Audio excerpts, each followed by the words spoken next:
आज हम पढ़ेंगे मुद्रा सिद्धांत जो फ्रीडमैन का है, उसकी मुख्य बातें क्या हैं। दरअसल फ्रीडमैन ने मुद्रा सिद्धांत को पुनर्जीवित किया है या नवजीवन प्रदान किया है, और उसमें उन्होंने कहा है कि मुद्रा का परिमाण सिद्धांत मुद्रा की मांग का सिद्धांत होता है, और उनके अनुसार इसे उत्पत्ति ओ, आमदनी वाय या कीमत स्तर का सिद्धांत नहीं माना जा सकता, जो कि क्लासिकल अर्थशास्त्रियों ने माना था। उसकी उन्होंने आलोचना की, और उसमें उन्होंने माना कि इसमें हमें मुद्रा की पूर्ति, उपभोग की प्रवृत्ति, बचत फलन, निवेश फलन, गुणक की अवधारणा आदि को भी शामिल करना पड़ेगा। इसके अलावा फ्रीडमैन के अनुसार मुद्रा का मांग फलन काफ़ी स्थिर प्रकृति का होता है, और उन्होंने प्रचलन वेग अस्थिर होने पर भी मुद्रा का मांग फलन को स्थिर बताया है।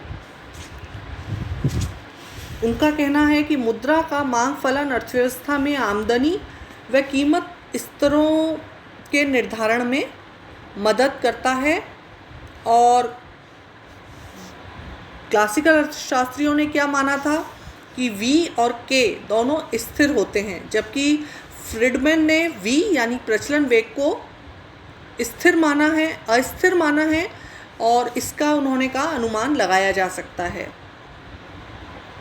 इसके अलावा फ्रीडमैन ने मुद्रा की मांग पर विभिन्न परिसंपत्तियों के बीच प्रतिस्थापन व प्रतिफलों का प्रभाव भी बताया है। उन्होंने कहा कि मुद्रा की मांग के विवेचन में टिकाऊ वस्तुओं जैसे रिहायशी भवनों, कारों, फर्नीचर, घरेलू साज सामान, वस्त्र आदि की बिक्री में ब्याज की दर का समावेश करके मुद्रा की मांग को इतना व्यापक स्वरूप प्रदान कर दिया है, जो ये माना जाता है कि उन्होंने इसको वैज्ञानिक रूप दिया है। इसके लिए उन्हें नोबेल पुरस्कार भी मिला। उन्होंने मुद्रा के सिद्धांत में काफ़ी प्रैक्टिकल चीज़ें शामिल की। इसके अलावा फ्रीडमैन ने मुद्रा की मांग व मुद्रा की पूर्ति को प्रभावित करने वाले तत्वों को एक दूसरे से स्वतंत्र माना है। ठीक, मुद्रा की पूर्ति का निर्धारण मौद्रिक अधिकारी करते हैं, जबकि मुद्रा की मांग विभिन्न प्रकार की परिसंपत्तियों के प्रतिफलों व उनके बीच होने वाले प्रतिस्थापनों, मुद्रास्फीति की दरों व अन्य तत्वों के आधार पर निर्धारित की जाती है। उनका मानना था कि टिकाऊ उपभोक्ता वस्तुओं व अन्य गैर मानवीय धन का कुल धन से जो अंश होता है, उसका भी मुद्रा की मांग पर प्रभाव पड़ता है।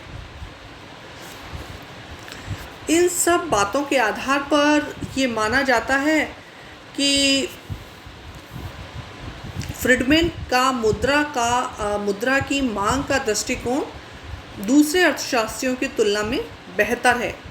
दूसरे मीन्स फिशर है, कैम्ब्रिज है, कीन्स है, इन्होंने भी मुद्रा की मांग का सिद्धांत बताया, उनसे इसे बेहतर माना गया। दरअसल ये माना गया कि मुद्रा की मांग की पूर्व अवधारणाओं व सिद्धांतों में इन्होंने V और K को स्थिर माना था, जबकि फ्रीडमैन ने इसको अस्थिर माना है, जो ज़्यादा व्यावहारिक है। इसके अलावा जो सौदों की मात्रा और आमदनी है, उनसे भी संबंधित है। कीन्स ने इसमें सट्टे को जोड़ा था और उसे बॉन्डों तक सीमित कर दिया था, जबकि फ्रीडमैन ने इसे सभी प्रकार की परिसंपत्तियों से जोड़कर इसका दायरा काफ़ी बढ़ा दिया है। कीन्स का जब विश्लेषण हुआ तो 1930 में मंदी थी पूरे वर्ल्ड में, पूरे विश्व में, और उन्होंने मौद्रिक नीति को इतना इम्पोर्टेंट नहीं बताया, और राजकोषीय नीति का महत्व उन्होंने बताया। जबकि फ्रीडमैन ने पुनः मौद्रिक नीति को इम्पोर्टेंस प्रदान की और ये बताया कि मौद्रिक नीति मुद्रा के परिमाण सिद्धांत से या देश में मुद्रा की मात्रा से काफ़ी प्रभाव डालती है। इसी प्रकार कीन्स ने बताया कि मुद्रा की मांग पूर्णतया बेलोचदार होती है, एक न्यूनतम दर पर 2% जो उसने बताया था तरलता जाल, जबकि फ्रीडमैन ने कहा कि ब्याज की ऐसी कोई दर नहीं आती जिस पर मुद्रा की मांग अनंत हो जाए। इसी तरह कीन्स के अनुसार मुद्रा की पूर्ति बढ़ने से ब्याज की दर घटती है, लेकिन फ्रीडमैन के अनुसार मुद्रा की पूर्ति बढ़ने से प्राय सामान्य कीमत स्तर बढ़ता है, जिससे ब्याज की दर में भी वृद्धि हो सकती है। फिर कीन्स ने परिसंपत्तियों में केवल बॉन्ड को लिया, जबकि फ्रीडमैन ने स्वयं करेंसी, बैंक जमाओं, बॉन्ड, शेयर, गैर मानवीय धन, इन सबको अपने विश्लेषण में शामिल किया है और विस्तृत रूप प्रदान किया है। लास्ट है, फ्रीडमैन का स्थायी आमदनी का विचार भी महत्वपूर्ण माना गया है और यह चालू आमदनी से ज़्यादा उपयुक्त समझा गया है। इन सब बातों से ये कहा जाता है कि फ्रीडमैन का सिद्धांत, मुद्रा का सिद्धांत ज़्यादा व्यावहारिक है और उसकी उपयोगिता ज़्यादा है। लेकिन फिर भी इस सिद्धांत की, मुद्रा के मांग के सिद्धांत की आलोचना भी की जाती है और आलोचना करते हुए ये कहा जाता है कि फ्रीडमैन की मुद्रा की परिभाषा काफ़ी व्यापक है। इसमें करेंसी के अलावा मांग जमाएं एवं अवधि जमाएं शामिल की गई हैं और इतनी व्यापक परिभाषा के कारण फ्रीडमैन के मुद्रा परिमाण के कुछ परिणामों की आलोचना भी की गई है।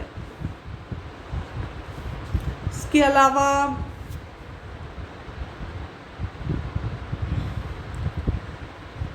ये माना है कि मुद्रा की व्यापक परिभाषा के कारण ही मुद्रा की मांग की ब्याज लोच बहुत कम आती है,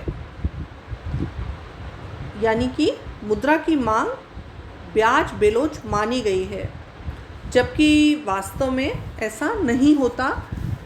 मुद्रा की मांग की ब्याज लोच कई बार उस पर प्रभाव डालती है, मुद्रा की मांग पर। तो ये उसकी आलोचना में ये बात भी कही जाती है। इसके अलावा फ्रीडमैन का यह कहना कि मुद्रा में अवधि जमाओं को शामिल किए जाने से यह एक विलासिता की वस्तु हो जाती है, तो ये भी अर्थशास्त्रियों ने स्वीकार नहीं किया और इसे भी भ्रमात्मक माना है। इसके अतिरिक्त फ्रीडमैन के इस निष्कर्ष को भी चुनौती दी जाती है कि मुद्रा की मांग में कीमत स्तर के अनुपात में और उसी दिशा में वृद्धि होती है। तो इस बात को भी अर्थशास्त्रियों ने नहीं माना।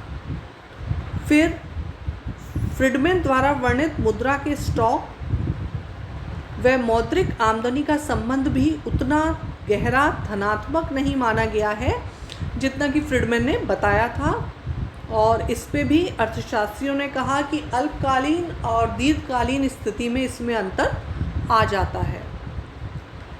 इसके अलावा फ्रीडमैन ने धन और आमदनी में से धन चल राशि पर ज़्यादा जोर दिया था, तो इसकी भी आलोचना की जाती है कि ऐसा संभव नहीं है। हालांकि आलोचना है, लेकिन फिर भी ये माना जाता है कि फ्रीडमैन ने जो ये मुद्रा सिद्धांत को पूंजी सिद्धांत से जोड़ा, वो उनका काफ़ी महत्वपूर्ण योगदान रहा है मुद्रा सिद्धांत में, और काफ़ी आनुभविक अध्ययन रहा, और इसीलिए उन्हें नोबेल पुरस्कार भी दिया गया।